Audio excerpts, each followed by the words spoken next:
Welcome to my video today where I will be hitting a leg session. Started with these on the hammer strength ISO leg extension.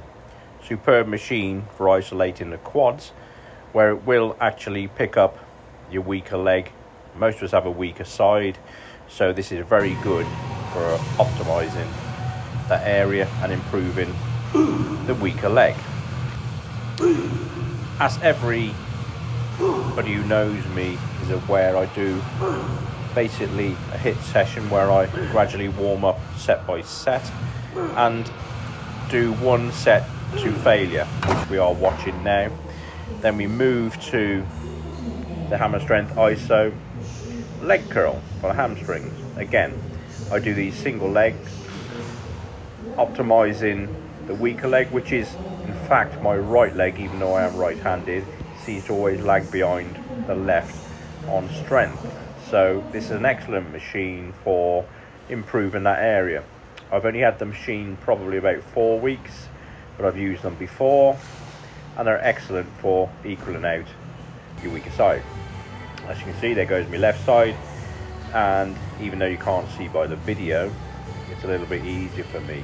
But over the weeks I will be documenting the progress. I'm pretty sure soon they will equal out without too much of a problem. I do again one work set after 2 pyramid warm-up sets. I call them warm-up sets, but they pyramid in weight. Then we move to a different angle just to show you the actual range of motion on this machine. I think it's one of the best lying hamstring curls you can get. I've got a Watson pin loader, which works very well at a good angle, but I do like the plate loaded hammer strength. It really isolates that leg bicep.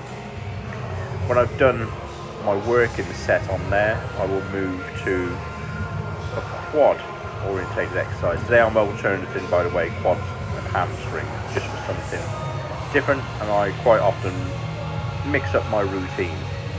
I will do 2 leg sessions a week when I'm fully back training, splitting up a little bit of quads and then mainly hamstrings on a Thursday, and then Saturday I do usually quad dominant days, a little bit of hamstrings and calves. I also work calves on the Thursday.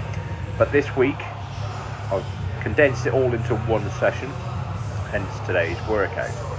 Then after that we work on quads on the hammer strength V squat.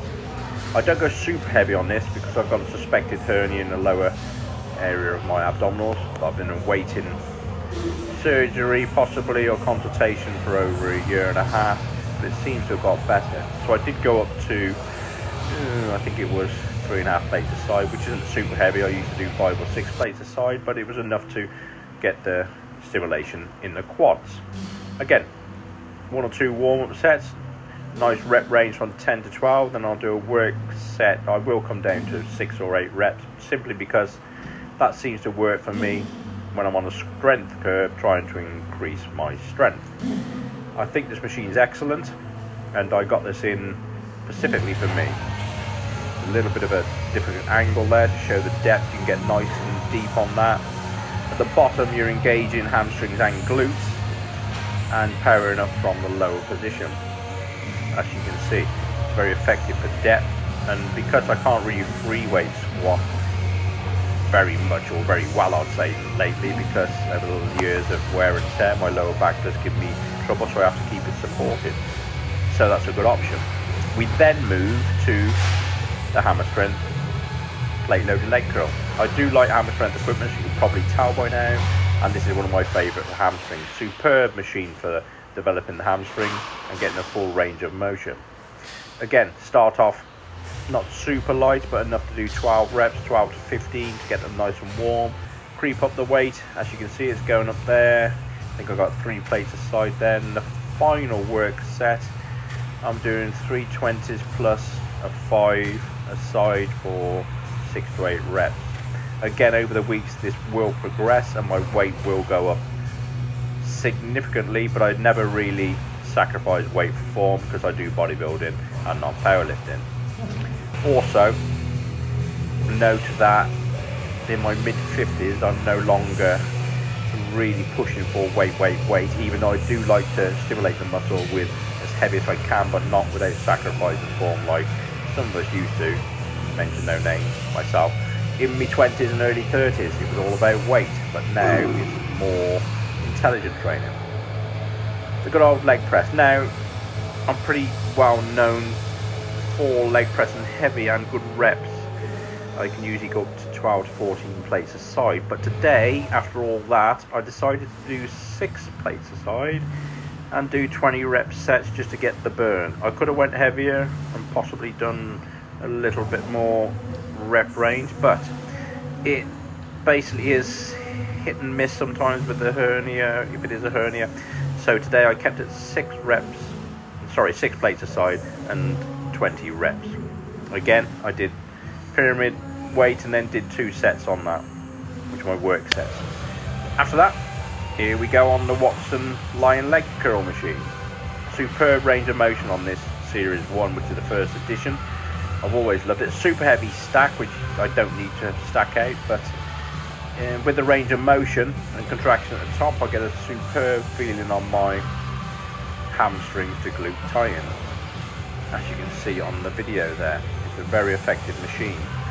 I did a few sets on that, pyramid and upper weight again. And when I say high intensity, 1 set to failure, Dorian Yates style, we always used to do several warm-up sets, but not really count them, because it is the main set at the end that effectively does the work to failure. And then after that, it's pointless doing other sets, because once it's cooked, get off of exercise and on to the next.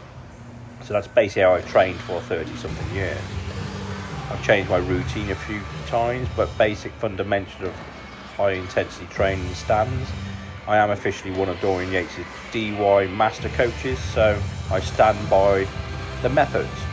Indeed, if anybody wants any more info on HIIT training, Dorian Yates style, drop me a message and I'll sort it out for you. Toe press. Now, it's a very good calf exercise, along with standing calf raises. They are the 2 best exercises I would say for calves. I'm waiting for my standing calf raise to come in, so the fundamental workout for my calves is toe press. So I did 6 plates there for 12 reps, then again another set for 12 reps, and then I decided to drop down to 4 plates a side and hit a higher rep range for another 2 sets of 20 reps. My calves have always been shit. I can get shape into them, but if you see me in shorts, you probably think my legs a little bit lagging, but they're not. It's just the calf area. We can't help what we're born with genetically, but they have been a lot better than they are now, so they will come back. As you can see, there's me drop set there for 20 reps. And on stage, when I'm on stage and I've trained them hard, they don't actually look too bad compared to everybody else's, so I'm not too fussed.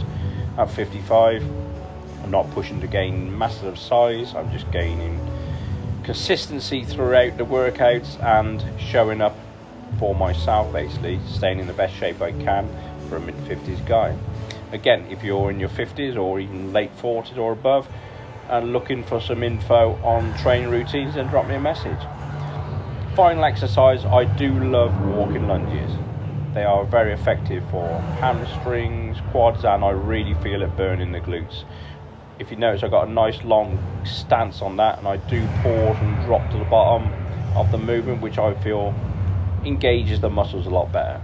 I'm doing the full length of the room there, so as to engage every muscle and go deep into the muscle fibre, and then I walk back.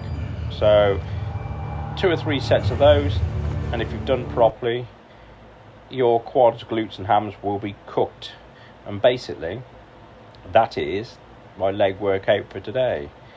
If you like to see any other workouts, chest, back, arms, shoulders, then drop me a message and I will show you how a 55-year-old bodybuilder still manages to train full body and maintain an okay shape and physique.